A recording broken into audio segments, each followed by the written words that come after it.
In your observation practice, you're going to find there are some real challenges. And one of those challenges is boredom. Sometimes what we're observing is not necessarily fun or exciting, and we can disengage from the work that we're doing.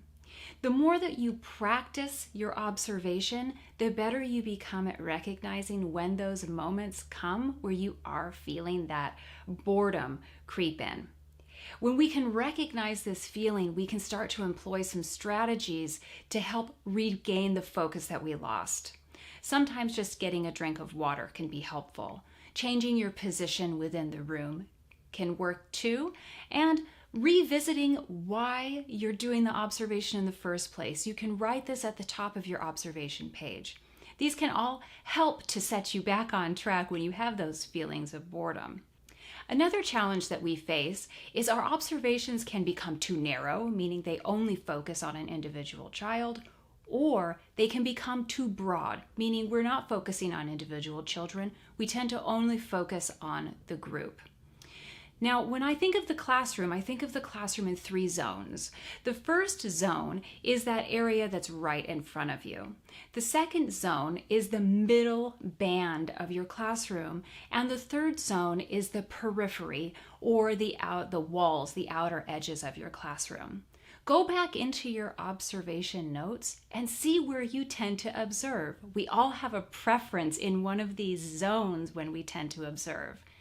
Be mindful of that and try to be very conscious of observing in different zones of the classroom. And this can help broaden the observations that you're taking.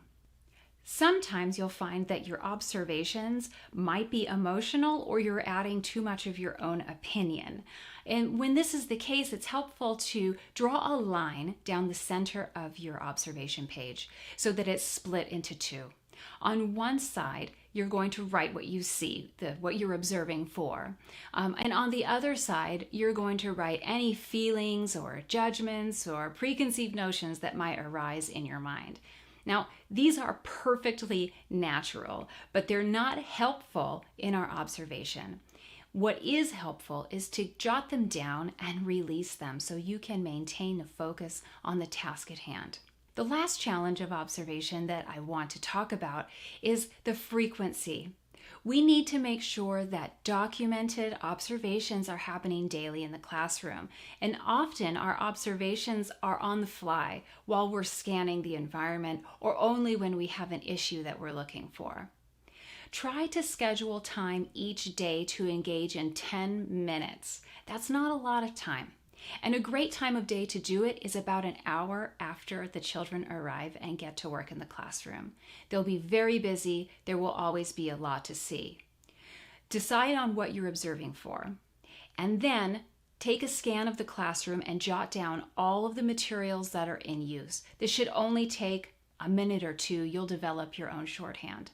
Use the rest of your time to complete your observation. 10 minutes is not a long time, but you can definitely build it in if you make it part of your daily schedule. Another tip, think about having an observation stool in your classroom. This will be an area that you sit when you engage in observation. You'll need to create a grace and courtesy lesson so the children know when you're sitting on that stool that you're not available, that they need to go to the other adult in the environment. You have to be consistent, though, that when you're sitting on that stool, that you are engaging in observation and that you are consistently not available. If you start answering questions while you're sitting there, then you'll never have those 10 minutes that you need to engage in this kind of documented practice. There are challenges to observation, and these are 4 of the big ones. You'll find over time that you can meet these challenges and you can overcome them just by becoming regular in your observation practice.